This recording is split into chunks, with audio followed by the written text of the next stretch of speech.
Hello students, welcome to Nanmachri Vidyapeeth Online Education. I am Abhishek Goswami. I hope that you all are fine and safe at your home. So in the last lecture, we have discussed about the composition of the atmosphere. Like we have discussed about the contribution of different gases in the atmosphere. So we have discussed about oxygen, nitrogen, carbon dioxide and other important gases.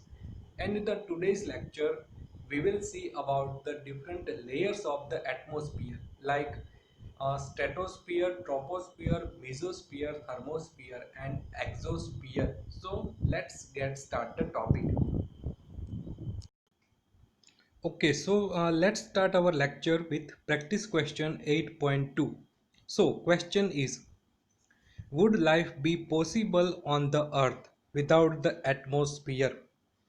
Question ये है कि क्या atmosphere के बिना हमारी life possible है। So I think that without the atmosphere life on earth would not be possible. So atmosphere के बिना हमारी अर्थ पे लाइफ पॉसिबल नहीं है, because all living beings on the earth depend on the gases in the atmosphere for their survival. जैसे हमने last lecture में देखा कि ह्यूमन क्या करता है, कार्बन डाइऑक्साइड को एक्सेल करता है और ऑक्सीजन को इनहेल करता है फॉर द ब्रीदिंग एक्टिविटी। इसी तरीके से हमने ट्रीज की बात की कि ट्रीज में भी रेस्पिरेशन होता है और ट्रीज कार्बन डाइऑक्साइड को अंदर लेते हैं और ऑक्सीजन को रिलीज करते हैं। So all living beings on the earth depend on the gases in the atmosphere for their survival. सभी लिविंग थिंग अपने सर्वाइवल के लिए गैसेस पे डिपेंडेड है। और ये गैसेस हमें कहाँ पर देखने को मिलते हैं? गैसेस हमें एटमॉस्फेयर में देखने को मिलते हैं। Then the atmosphere provides plants with carbon dioxide for photosynthesis and animals with oxygen to breathe.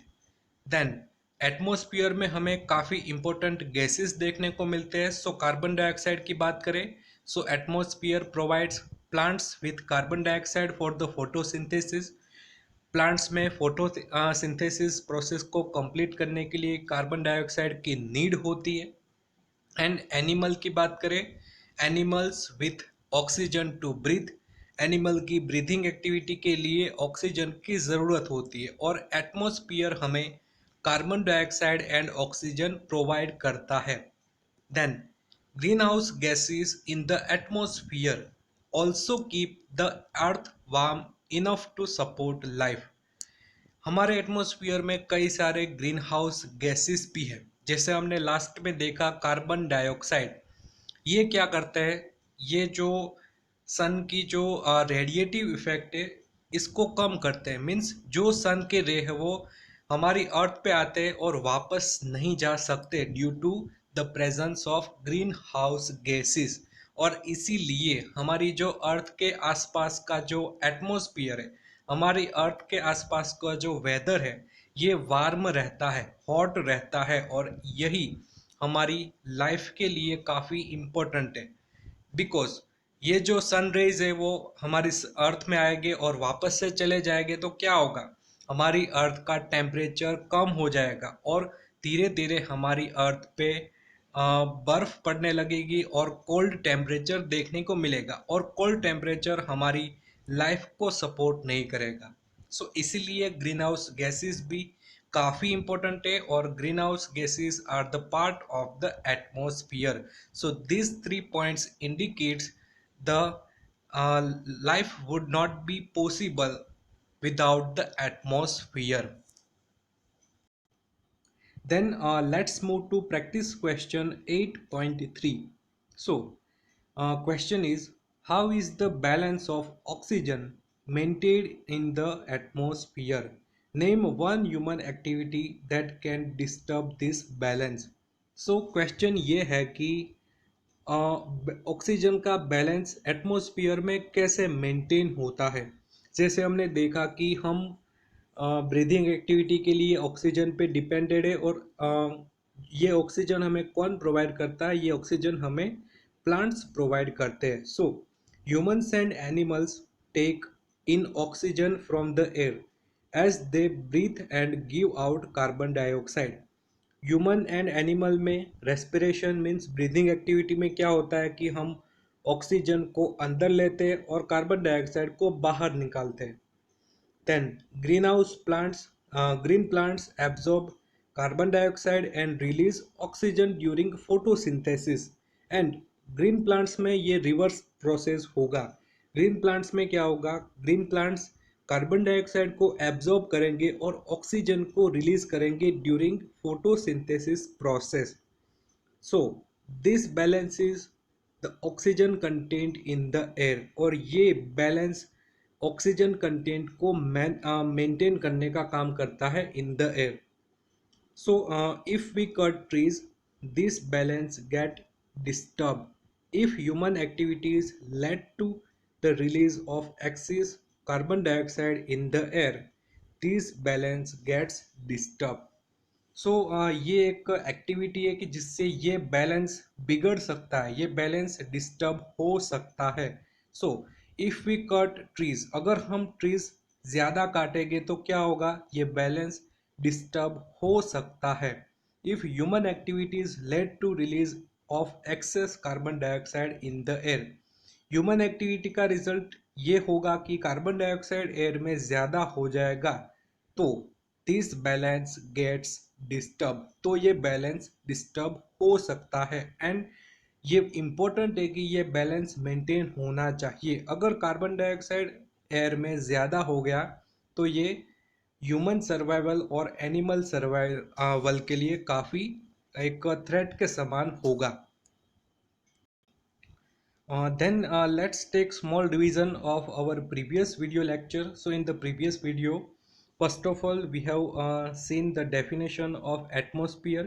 So atmosphere is a huge blanket of air surrounding the earth. हमने देखा था एटमॉस्फेयर क्या है, एक huge blanket of air. Atmosphere में हमें air का composition देखने को मिलेगा और ये हमारी अर्थ में सराउंडिंग होगा, मीन्स हमारी अर्थ के आसपास ये स्फीयर देखने को मिलता है. Then second question, which two gases make the bulk of the atmosphere? दो ऐसे गैसेस क्या है जो ज़्यादातर एटमॉस्फेयर के पार्ट को कंप्लीट कर देंगे? So nitrogen and oxygen, the gases, this two gases that make the bulk of the atmosphere. क्योंकि नाइट्रोजन का कंटेंट 78% है और ऑक्सीजन का कंटेंट 21% है, और 78 + 21 मीन्स 99% में तो ऑक्सीजन और नाइट्रोजन हमें देखने को मिलेगा. So that's why these two gases make the bulk of the atmosphere. Then third question, which gas creates the greenhouse effect in the atmosphere? So as we discussed in our last video, so carbon dioxide creates the greenhouse effect in the atmosphere. Carbon dioxide हमने last lecture में देखा था कि ये green house effect को generate करता है, create करता है, और इसी के कारण हमारा जो आसपास का जो टेम्परेचर है वो काफ़ी हॉट रहता है. Then here we have 3 different question. So first question is, what do you call the envelope of air surrounding the earth? So answer is the atmosphere, क्योंकि हमारे अर्थ के आसपास जो एयर सराउंडिंग है इसको हम क्या कहेंगे? Atmosphere. Then which is the most abundant gas in it? सबसे ज़्यादा एबंडेंट मीन्स सबसे ज़्यादा प्रपोर्शन में कौन सा गैस है? नाइट्रोजन. नाइट्रोजन का प्रपोर्शन कितना है? 78%. Then why is carbon dioxide important? Carbon dioxide हमारे लिए क्यों इम्पोर्टेंट है? So it helps trap heat, making sure the earth stays warm. Carbon dioxide क्या करते हैं? हीट को ट्रैप करने का काम करते हैं. मीन्स हीट हमारे अर्थ के सराउंडिंग ज़्यादा होगी क्योंकि कार्बन डाइऑक्साइड की प्रेजेंस होगी, और इससे क्या होगा? हमारा अर्थ टेम्परेचर मेंटेन रहेगा. Then let's move to our main topic. Today's our main topic is layers of the atmosphere. So Let's get start the topic. So first of all, the atmosphere is the layer of air surrounding the earth.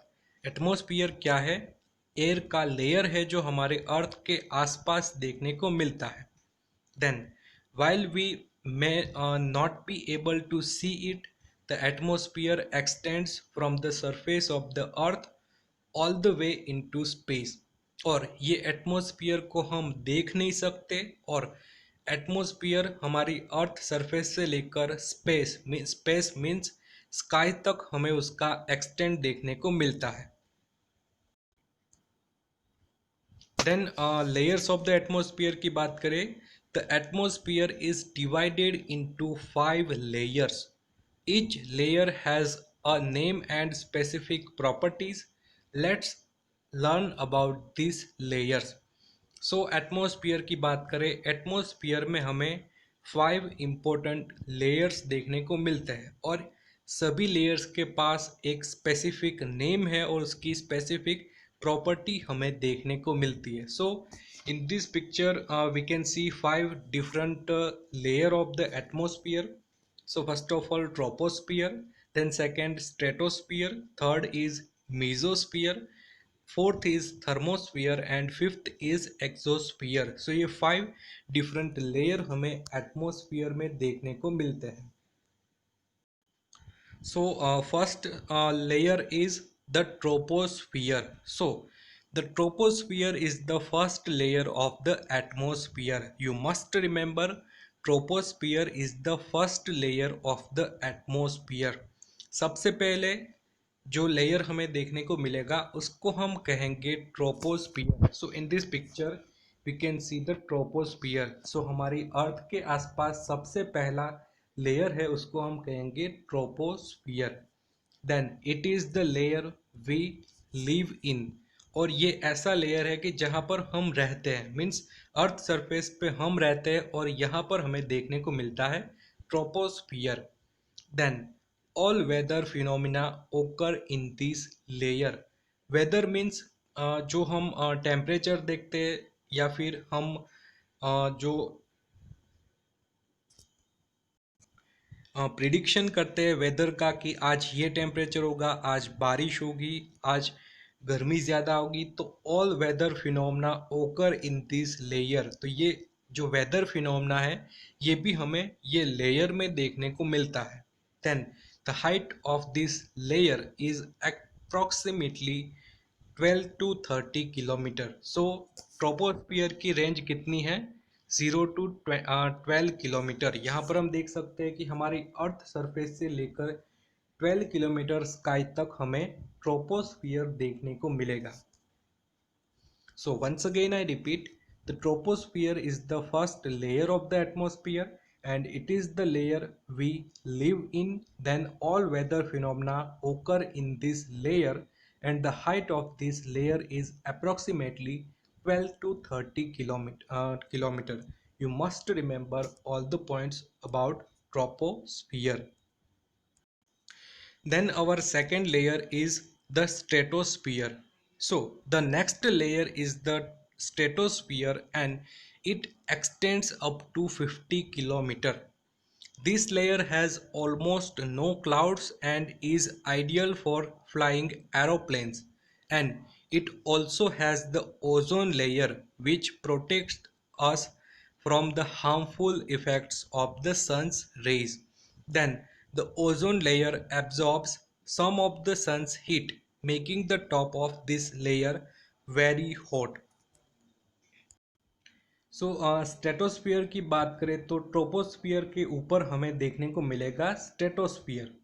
And उसके extent की बात करें, उसकी range की बात करें तो 50 kilometre तक हमें देखने को मिलेगा स्ट्रेटोस्फियर.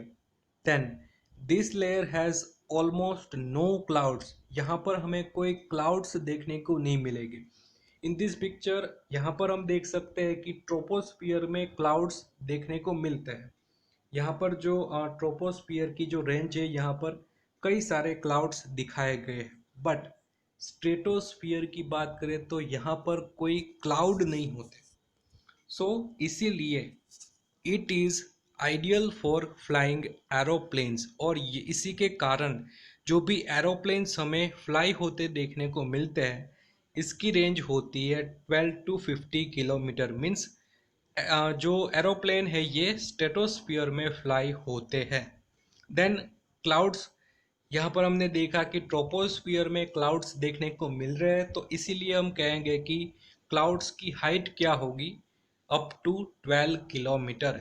जो हम क्लाउड्स को देखते हैं इन द स्काई, उसकी ऑलमोस्ट हाइट होगी up to 12 kilometre.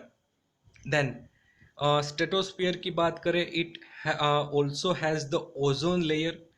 Must remember, ozone layer कहाँ पर हमें देखने को मिलेगा, in the stratosphere, which protects us from the harmful effect of the sun's rays। And ozone layer क्या करेगा, ओजोन लेयर हमें प्रोटेक्शन प्रोवाइड करेगा from the harmful effect of the sun's rays. Sun के जो यूवी रेज होते हैं, ultra violet raise, उसकी जो हार्मफुल इफेक्ट है उससे हमें प्रोटेक्ट करने का काम करेगा ओजोन लेयर। एंड ये ओजोन लेयर हमें कहाँ पर देखने को मिलेगा, in the stratosphere. Then ozone layer की बात करें, the ozone layer absorbs some of the sun's heat, making the top of this layer very hot. So हमने देखा कि ओजोन लेयर क्या करेंगे, सन के जो रेज है उसको एब्जॉर्ब करने का काम करेंगे। सो इसीलिए ओजोन लेयर के टॉप वाले पार्ट में हमें ज़्यादा गर्मी देखने को मिलेगी, क्योंकि ये क्या करते हैं, सन के रेज को एब्जॉर्ब करने का काम करते हैं। So this is about the stratosphere. Then let's move to our next layer. The next layer is the mesosphere. So the mesosphere is the third layer and extends up to 80 kilometer, and it is the coldest layer of the atmosphere.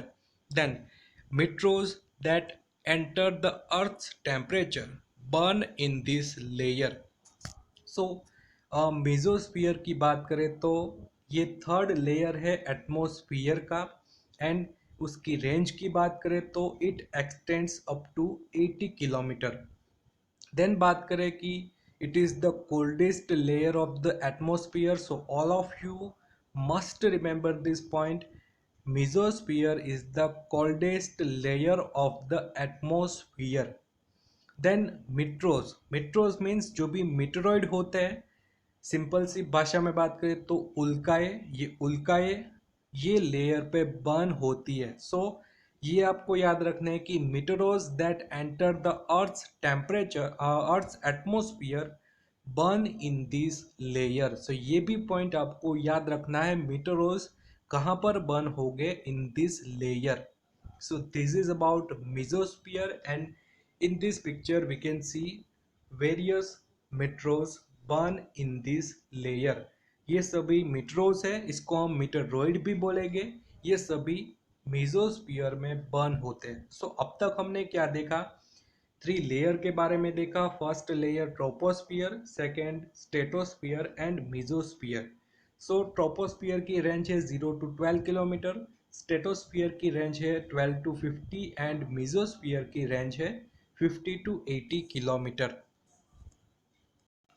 Then our fourth layer is the thermosphere. So the thermosphere is the next layer and extends to 700 kilometer, and this layer is very hot because it absorbs a lot of sun's radiation.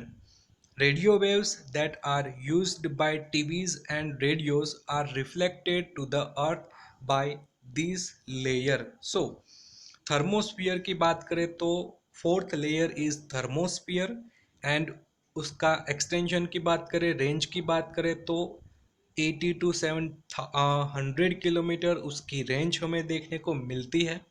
Then ये layer की बात करें तो ये layer काफ़ी hot है। This layer is very hot because it absorbs a lot of the sun's radiation. ये sun की ज़्यादा से ज़्यादा रेडिएशन को एब्जॉर्ब करने का काम करते हैं, इसीलिए यहाँ पर हमें काफ़ी हॉट टेम्परेचर देखने को मिलेगा। Then Radio waves that are used by TVs and radios are reflected to the earth by this layer. And जो रेडियो वेव्स हम अर्थ में से उसको जनरेट करते हैं, ये ये लेयर में से रिफ्लेक्ट हो गए वापस से हमारे अर्थ पे आते हैं. सो ये भी आपको याद रखना है. Radio waves that are used by TVs and radios are reflected to the earth by this layer. So this is the thermosphere. Then our last layer is the exosphere. So the exosphere is the outermost layer that thins out into space. So exo means, exo का मतलब ये होता है कि सबसे last, सबसे बाहर वाला. और इसीलिए the exosphere is the outermost layer and that thins out into space. और exosphere के बाद एटमॉस्फेयर खत्म हो जाएगा और स्पेस स्टार्ट हो जाएगा. सो this is the border between atmosphere and space. ये दोनों के बीच में एक बॉर्डर का काम करेगा. मीन्स एक्सोस्फीयर के इनर वाला पार्ट उसको हम कहेंगे एटमॉस्फेयर, एंड एक्सोस्फीयर के बाहर वाला पार्ट जहां से स्पेस स्टार्ट हो जाएगा. Then satellites orbit the earth in this layer. और जो भी सैटेलाइट्स होती है, जो आर्टिफिशियल सैटेलाइट्स होती है, ये यहाँ पर हमें देखने को मिलती है. Then this layer gets very cold at night and is very hot in the day. और स्पेशलिटी ऑफ द एक्सोस्फीयर की बात करें कि ये लेयर नाइट में काफ़ी कोल्ड होगा और डे टाइम के टाइम पे काफ़ी हॉट होगा. So this is the speciality of exosphere की नाइट के टाइम में काफ़ी कोल्ड टेम्परेचर होगा वहाँ पर, एंड डे के टाइम में काफ़ी हॉट टेम्परेचर होगा. So this is about exosphere. So अब तक हमने क्या देखा कि 5 layers of the atmosphere. So once again मैं सभी लेयर्स के बारे में बताता हूँ कि first layer is troposphere, second layer is stratosphere, third layer is mesosphere, fourth layer is thermosphere, and fifth and last layer is exosphere. Then speciality की बात करें, कुछ कैरेक्टरिस्टिक की बात करें तो ट्रोपोस्फियर की रेंज है 0 to 12 किलोमीटर, स्ट्रेटोस्फियर की रेंज है 12 to 50 किलोमीटर, मीजोस्फियर की रेंज है 50 to 80 किलोमीटर, थर्मोस्फियर की रेंज है 80 to 700 किलोमीटर, एंड एक्सोस्फियर की रेंज सबसे ज़्यादा है 700 to 10,000 किलोमीटर. देन स्पेशलिटी की बात करें, एक्टिविटी की बात करें तो ट्रोपोस्फियर में क्लाउड्स देखने को मिलेंगे. ये आपको याद रखना है, clouds are seen on the troposphere. Then stratosphere की बात करें, एरोप्लेन फ्लाई हो गए इन द स्ट्रेटोस्फियर. ये स्पेशलिटी है स्ट्रेटोस्फियर की. एंड यहाँ पर हम देख सकते हैं वन लेयर, ये लेयर है ओजोन लेयर. और ओजोन लेयर क्या करेंगे, सन की जो हीट है इसको एब्जॉर्ब करने का काम करेंगे. देन मीजोस्फियर की बात करें, यहाँ पर हम काफ़ी मिट्रोस को देखते हैं. तो ये सभी मिट्रोस जब हमारे अर्थ के एटमॉस्फियर में आते हैं तो ये बर्न होते हैं in the mesosphere. So this is the speciality of mesosphere. Then thermosphere की बात करें, थर्मोस्फियर क्या करता है, जो रेडियो वेव से उसको ट्रांसमिट करने का काम करता है. मीन्स यहाँ से जो भी वेव्स जनरेट होंगे ये रिफ्लेक्ट करेंगे टुवार्ड्स अर्थ. तो ये काम करेगा थर्मोस्फियर. एंड लास्ट लेयर की बात करें, लास्ट लेयर है एक्सोस्फियर. और एक्सोस्फियर में क्या होगा, आर्टिफिशियल सैटेलाइट सबसे ज़्यादा होगी. और स्पेशलिटी की बात करें तो एक्सोस्फियर में डे टाइम के दौरान काफ़ी ज़्यादा टेम्परेचर होगा और नाइट टाइम के दौरान काफ़ी कम टेम्परेचर होगा. So this is about 5 layers of the atmosphere. Then let's see some question answer. So first question is, what are the 5 layers of the atmosphere? List them in the ascending order of their distance from the earth. So question ये है कि what are the 5 layers of the atmosphere, atmosphere के 5 layer कौन कौन से हैं, और ये भी लिखा है कि उसको हमें क्या करना है, असेंडिंग ऑर्डर में अरेंज करना है according order of their distance from the earth, कि उसका डिस्टेंस, जो भी लेयर है उसका डिस्टेंस अर्थ से कम होगा उसको हमें पहले अरेंज करना है, और जो भी लेयर अर्थ से काफ़ी दूर होगा उसको हमें लास्ट में अरेंज करना है। So first layer is troposphere जिसकी रेंज है 0 to 12 kilometre. Second layer is stratosphere जिसकी रेंज है 12 to 50 किलोमीटर। थर्ड इज मेजोस्फियर, मेजोस्फियर की रेंज है 50 to 80 किलोमीटर। देन थर्मोस्फियर की बात करें 80 to 700 kilometre, and the exosphere की बात करें तो 700 से लेकर 1000 तक उसकी रेंज हमें देखने को मिलती है। सो this is right sequence according to their distance from the earth. Then second question, which layer reflects radio waves back to the earth, कौन सा लेयर है जो रेडियो वेव्स को वापस से रिफ्लेक्ट करने का काम करेगा। So thermosphere reflects radio waves back to the earth. So you must remember, जो फोर्थ लेयर है थर्मोस्फियर, ये रेडियो वेव्स को रिफ्लेक्ट करने का काम करेगा। Then third question, which layer would we find the ozone layer in, कौन सा लेयर है यहाँ पर हमें ओजोन लेयर देखने को मिलेगा। सो you must remember the ozone layer is in the stratosphere. Stratosphere में हमने देखा था ओजोन लेयर होगा, एंड ये ओजोन लेयर क्या करेगा, सन के रेज को एब्जॉर्ब करने का काम करेगा। Then let's see about practice question 9.1. So question is, why is the top of the stratosphere very hot? Stratosphere का टॉप वाला पार्ट, अपर वाला पार्ट क्यों ज़्यादा गर्म होता है। सो the stratosphere contains the ozone layer which absorbs some of the sun's heat. This results in the top of the stratosphere becoming very hot. So stratosphere में हमें क्या देखने को मिलता है, ozone layer. So the stratosphere contains the ozone layer, and ozone layer absorbs some of the sun's heat, and ozone layer क्या करेगा, सन की हीट को एब्जॉर्ब करने का काम करेगा, and this results in the top of the stratosphere becoming very hot. So upper वाला part काफ़ी हॉट होगा, बट उसके जो नीचे वाला पार्ट है ये हॉट नहीं होगा, क्योंकि ये क्या करता है, ओजोन लेयर सन की हीट को एब्जॉर्ब कर लेगा। सो ओजोन लेयर के जो नीचे वाला पार्ट है यहाँ पर हमें हीट नहीं देखने को मिलेगी, कम देखने को मिलेगी, बट जो टॉप वाला पार्ट है ये काफ़ी हॉट होगा।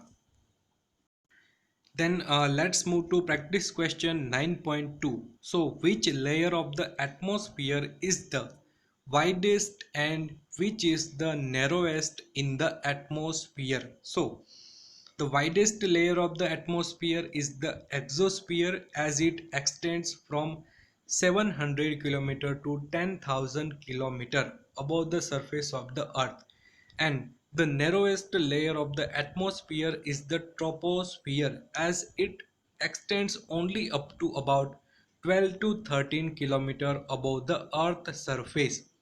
सो वाइडेस्ट लेयर की बात करें तो एक्सोस्फियर, जिसका एक्सटेंशन हमें देखने को मिलेगा 700 to 10,000 kilometre, and narrowest layer की बात करें तो ये कौन सा होगा, ट्रोपोस्फियर, क्योंकि उसका एक्सटेंशन हमें देखने को मिलेगा 0 से लेकर 12 to 30 kilometre. Then let's move to practice question 9.3. So here we have match the following. So stratosphere की बात करें, सो स्ट्रेटोस्फियर में राइट आंसर आएगा ओजोन लेयर, क्योंकि ओजोन लेयर हमें स्ट्रेटोस्फियर में देखने को मिलेगा। देन मेसोस्फियर की बात करें, बर्न्स मीटेरॉइड्स, हमने देखा था मेसोस्फियर में जो मीटेरॉइड्स होते हैं वह बर्न होते हैं। देन ट्रोपोस्फियर की बात करें तो 75% ऑफ गैसेस, मीन्स जो ऑक्सीजन है, नाइट्रोजन है, जो वेदर वाला पार्ट है, ये हमें ट्रोपोस्फियर में देखने को मिलता है। देन एक्सोस्फियर की बात करें, all the satellites are in a exosphere, जो भी सैटेलाइट्स है ये हमें एक्सोस्फीयर में देखने को मिलेंगे।